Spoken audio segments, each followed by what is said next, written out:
Hi guys, இன்றைக்கி வந்துட்டு ஒரு ஸ்வீட் ரெசிபி தான். அதாவது போலி, இன்னொன்று ஒப்பிட்டுன்னு கூட சொல்லலாம். ஸோ ஃபஸ்ட் அதுக்கு வந்துட்டு வெல்லத்தை வந்துட்டு காய்ச்சி ஒரு பாத்திரத்தில் தனியாக எடுத்து வச்சுக்கணும். அதுக்கப்புறம் பார்த்திங்கன்னா மைதா மாவு கூட மஞ்சத்தூளும் சேர்த்து நல்லா பிணைஞ்சி எண்ணெய் ஊற்றி நல்லா ஊற விட்டுறணும். அதுக்கப்புறம் தேங்காய் வந்துட்டு சின்ன சின்னதாக கட் பண்ணி துருவி வச்சுக்கலாம்.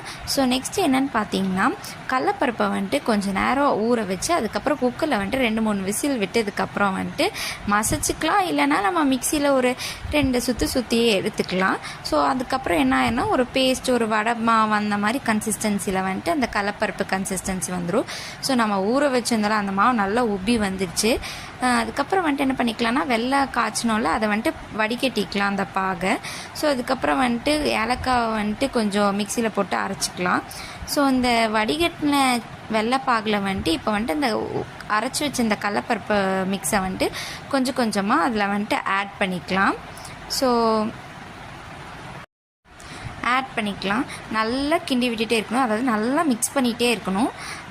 அதுக்கப்புறம் பார்த்திங்கன்னா கொஞ்சம் தேங்காய் துருவலும் ஆட் பண்ணிக்கலாம்.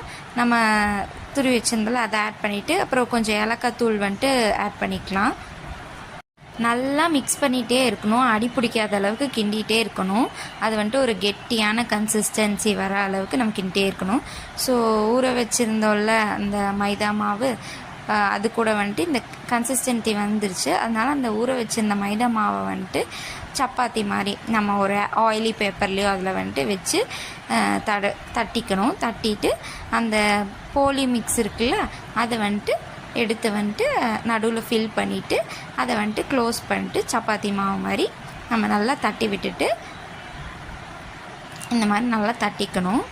ஸோ நடுவில் வந்துட்டு ஆயில் தடவிக்கிட்டிங்கன்னா கொஞ்சம் ஈஸியாக இருக்கும். பார்த்திங்களா எவ்வளோ ஸ்மூத்தாக இருக்குதுன்னு சொல்லிட்டு.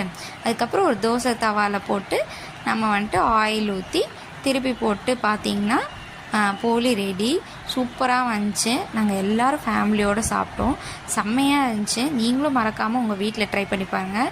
நல்லா சூப்பராக இருந்துச்சு. சுட சுட சாப்பிடும் போது நீங்களும் வீட்டில் ட்ரை பண்ணி பார்த்துட்டு எப்படி இருக்குன்னு சொல்லி கமெண்ட் பண்ணுங்கள். மறக்காமல் சப்ஸ்கிரைப் பண்ணுங்கள், லைக் பண்ணுங்கள். என்ன வீடியோஸ் போடலான்னு நெக்ஸ்ட் கமெண்ட் பண்ணுங்கள்.